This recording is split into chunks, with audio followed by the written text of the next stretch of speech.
Suddenly अगर किसी को बोलेगा 3 महीना के लिए अलग जगह पर रहें तो वो भाड़ा देने का या वो रहने का स्थिति में कोई भी नहीं। झारखंड सरकार एक तरफ मैया सम्मान योजना दे रही है और दूसरी तरफ जो महिलाएं काम कर रही हैं या पढ़ने वाले हैं उनकी आवास को खाली कराया जा रहा है। 7,000 8,000 का जॉब करने वाले लोग अगर हम लोग बाहर चले जाएं तो रेंट दे या हम रहे या फिर आए जाए कहीं जॉब के लिए। इसमें जो महिलाएं काम करेंगी उसका वेतन का 15% तक आपको यहाँ किराए के रूप में पैसा देना होगा। एनजीओ विभाग जबरन इनको खाली करने के लिए प्रेशर डालते हैं तो हम लोग लड़ाई करेंगे, सारे लोगों को लेकर हम लोग लड़ाई करेंगे। उसका लिखित ये भी नहीं दे रहे हैं कि आप लोग अगर कहीं शिफ्ट कर रहे हैं तो आप फिर से दोबारा फिर इसी में आ जाइएगा 3 महीना के बाद। इस टाइप से कुछ नहीं दे रहे हैं, सीधा खाली करने की। इस वक्त हम राजधानी रांची स्थित वुमेन्स वर्किंग हॉस्टल में है और आपको जानकारी होगा कि वुमेन्स वर्किंग हॉस्टल में जो महिलाएं अलग अलग ज़िले से आकर यहां पर रह रही थी और अपना भरण पोषण कर रही थी कहीं पर छोटा मोटा जॉब करके, लेकिन बीते कुछ दिन पहले उनको जो है प्रशासन के द्वारा वर्किंग हॉस्टल खाली करने का निर्देश जो है वो दे दिया गया है और बाकायदा खाली कराने का जो टाइम था वो समय भी वो पार हो चुका है। और आज उन तमाम महिलाओं से मिलने के लिए जो वुमेन्स वर्किंग हॉस्टल में रह रहे थे, विधायक अरूप चटर्जी जी मिलने के लिए आए थे। विधायक जी, कैसे देख रहे हैं आप, यहाँ पर सैकड़ों महिलाएं रह रही है, प्रशासन के द्वारा इनको हॉस्टल खाली करने का निर्देश दिया गया, हमें लगता है कि समय भी पार हो गया है, आप आज इन लोग से मिलने के लिए पहुंचे थे, क्या कुछ कहेंगे, क्या मामला इन लोगों का, क्या समस्या का समाधान है? रिपेयरिंग के नाम से अभी खाली करने के लिए बोला जा रहा है और उसके बाद कोई एनजीओ को हैंडओवर करने की बातचीत हो रही है। तो अभी माननीय मंत्री अगर होंगे तो उनसे भी बात कर लेंगे और विभागीय सचिव से भी बात करेंगे। सही बात रिपेयरिंग की, तो ये लोग रिपेयरिंग की कोई भी विरोध नहीं है। रिपेयरिंग एक तरफ से हो, कुछ रूम्स खाली करके रिपेयरिंग हो और उसके बाद फिर शिफ्ट करें, क्योंकि सडनली अगर किसी को बोलेगा 3 महीना के लिए अलग जगह पर रहें तो वो भाड़ा देने का या वो रहने का स्थिति में कोई भी नहीं। तो खाली करने का कोई भी मतलब बात नहीं होनी चाहिए। लोग रिपेयरिंग करें, उसके बाद यही लोग रहेंगे। बाकी एनजीओ को हैंडओवर करने का या भाड़ा बढ़ाने की वृद्धि हम लोग सब करते हैं। अरूप जी, प्रशासन में किन्हीं लोगों से बात हुई, विभाग में किन्हीं लोगों से बात हुई? विभागीय सचिव से बात हुई है, यहाँ जो जिला कल्याण पदाधिकारी है उनसे भी बातचीत हुई है। फिर से आज सामना सामने मिलकर उनसे बात कर लें। सामने सामने मिलकर बात। तो इन लोगों के समस्याओं का समाधान हो पाएगा या फिर अंततः इन लोगों को खाली करना पड़ जाएगा? नहीं, देखिए, समस्या का समाधान अगर नहीं होते हैं, अगर विभाग जबरन इनको खाली करने के लिए प्रेशर डालते हैं तो हम लोग लड़ाई करेंगे, सारे लोगों को लेकर हम लोग लड़ाई करेंगे। हमें नहीं लगता है जो विभाग फोर्सफुली किसी को खाली करने के पक्ष में। देखिए, झारखंड सरकार एक तरफ मैया सम्मान योजना दे रही है और दूसरी तरफ जो महिलाएं काम कर रही हैं या पढ़ने वाले हैं उनकी आवास को खाली कराया जा रहा है, उनके छत को खाली कराया जा रहा है। अब जरा सोचिए कि कैसे ये महिलाएं यहाँ काम करती हैं और पढ़ने वाली लड़कियां भी हैं। अगर इन्हें खाली करा दिया जाएगा तो ये जो बारिश हो रही है खुले आसमान के नीचे महिलाएं कैसे रहेंगी? दूसरी बात कि रिपेयरिंग के नाम पे नोटिस आ रहा है, सभी लोग ये चाह रहे हैं कि रिपेयरिंग हो, रिपेयरिंग का किसी ने नहीं विरोध किया है, लेकिन बात यह है कि इतनी बड़ी जो बिल्डिंग है एक तरफ जो है से रिपेयरिंग हो और एक तरफ लोग शिफ्ट करेंगे। जब दूसरी तरफ रिपेयरिंग हो जाएगा तो उसमें शिफ्ट करेंगे और फिर दूसरी तरफ रिपेयरिंग हो, इसकी मांग है। लेकिन यही तक सीमित नहीं है, मामला बहुत अलग है। सरकार ने सखी निवास, एक संस्था है, एनजीओ है, उसको ये हॉस्टल देने की योजना बनाई है और उसमें यहीं तक सीमित नहीं है।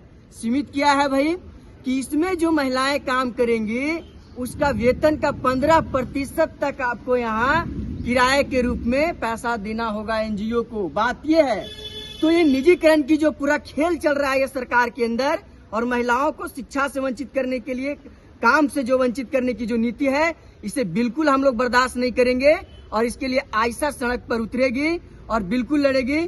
और अभी अरूप जी भी आए थे जो माले के विधायक है, उन्होंने भी कहा कि हम सरकार से बात करेंगे, सचिव से बात करेंगे, मंत्री से भी फोन लगाए थे पर वो नहीं उठा पाए और कई लोगों से अभी बात हुई है। उसके साथ ही अभी विधानसभा 3 बजे बुलाए हैं, उन्होंने कहा है कि मुख्यमंत्री से और सचिव से हम मिलाएंगे और पूरा भरोसा है कि मान लें कि विधायक जो आए हैं वो भी काम करेंगे, और नहीं तो हम सब लोग मिलकर, पूरे छात्र छात्राएं मिलकर हम सड़कों पर उतरेंगे और हम अपनी हॉस्टल बिल्कुल खाली नहीं होने देंगे, ये निश्चित है, और हम आंदोलन करेंगे। क्या नाम हुआ आपका? मेरा नाम Trilokinath, all India student association AISA रायसेचू झारखंड। ये हॉस्टल 1984 से चल रहा है। हाँ, और लड़कियां यहाँ पर टोटल 150 आसपास हैं और अलग अलग डिस्ट्रिक्ट के हैं और छोटे मोटे काम करते हैं और यहाँ रहते हैं। जैसे में कोई प्राइवेट टीचर है, नर्स में है प्राइवेट में, और कोई दुकान में काम करते हैं, कोई ट्यूशन कराते हैं, साथ में पढ़ाई करते हैं, बीएड वगैरह किए हैं। तो वैसे लोग तैयारी वारी भी करते हैं और अपना भरण पोषण भी करते हैं और अपना चलाते हैं। तो इस हॉस्टल में रहने का कुछ तो गाइडलाइन, नियम कानून कुछ सरकार तय की है। मतलब प्राइवेट में जो जॉब करती है वैसे लोग रहती हैं। और उसका पहले वार्डन थे, लेकिन बीच में वार्डन हम निकल गए हैं, पता नहीं किसी कारणवश हम लोग से पहले।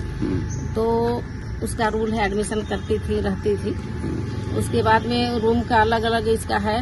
इसी जैसे यहाँ पर जो बिल्डिंग दिख रहा है तो सिंगल वाला 30 रूम है, डबल वाला 21 रूम है, और हॉल है 9 टोटल फ्लोर मिला के। तो सबका अलग अलग ये है चार्ज है। डबल का अलग है और कितना होगा, आप रेट बताइए। रेट है, पहले था 220 आसपास, अभी थोड़ा बढ़ के 550-500 तक हो गया है डबल का। सिंगल का 150 है, 150 से 170 तक, और हॉल का है 120। तो ये पेमेंट किसको आप लोग देती हैं? ये हॉस्टल चलता है अभी नो प्रॉफिट नो लॉस में, हमारे अंदर का ही बात है। अंदर में ही जो कमेटी चलाती थी और वही ये यहाँ पर होता है नो प्रॉफिट नो लॉस में। इसमें दरवान को दिया जाता है, जो झाड़ू करने वाली आती है उनको दिया जाता है, और हमारा जो बिजली वगैरह या तो उसी से मेंटेनेंस सारा हो जाता है। तो अभी प्रॉब्लम क्या आप लोगों को है? अभी प्रॉब्लम हुआ सर कि कुछ दिन पहले दिसंबर में, डेट याद नहीं है, उस समय एक नोटिस, ये प्रभात खबर में या दैनिक जागरण में एक सूचना आता है कि ये बिल्डिंग बहुत जर्जर हो गया है, और उसको इसीलिए मतलब जर्जर हो गया है, लड़कियां बहुत दिक्कत में रह रही हैं। इस टाइप से आया था पेपर में, हमने देखा था। उसके बाद में क्या हुआ कि इसको हाई कोर्ट संज्ञान स्वतः लिए। उसके बाद में जो विभाग देखते थे इनको, उनको सूचना दिए। फिर ऐसे ही बात हुआ तो वो लोग कह रहे हैं अभी कि आप लोग को खाली करना है, उसके बाद मरम्मत होगा। हाई कोर्ट कह रहा है कि आपको सिर्फ मरम्मत करके जो यहाँ रहती है लड़कियां, उनको अच्छा से रखा जाए, मतलब जो व्यवस्था है वो किया जाए। लेकिन समाज कल्याण के जो लोग हैं वो लोग कह रहे हैं कि नहीं, जब तक आप पूरा बिल्डिंग खाली नहीं कीजिएगा मरम्मत नहीं तो होगा। आप लोग को कोई वैकल्पिक व्यवस्था नहीं दे रहा है? जैसे वैकल्पिक कुछ नहीं है व्यवस्था, और जैसे वैकल्पिक तो करना ही नहीं है हम लोग को, जैसे नहीं, जब तक बन रहा है तब तक आप लोग को कहीं शिफ्ट करके फिर ये भी नहीं दे रहे हैं कि आप लोग अगर कहीं शिफ्ट कर रहे हैं तो आप फिर से दोबारा फिर इसी में आ जाइएगा 3 महीना के बाद। इस टाइप से कुछ नहीं दे रहे हैं, सीधा खाली करने के लिए। कितने बच्चे होंगे यहाँ लड़कियाँ?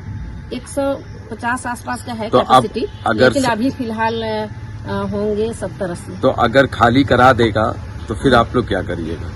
देखिए, खाली करा देगा तो हम लोग तो चाह ही नहीं रहे, इतना बरसात में कहीं खाली करने, उस टाइप से हमारा जॉब ही नहीं है। 7,000-8,000 का जॉब करने वाले लोग अगर हम लोग बाहर चले जाएं तो रेंट दे या हम रहे या फिर आए जाए कहीं जॉब के लिए। तो सॉल्यूशन कैसे निकलेगा, क्या होगा? तो सर लोग आए हैं, उम्मीद है सर लोग से ही हम लोग का भरोसा है सर कि कुछ करेंगे।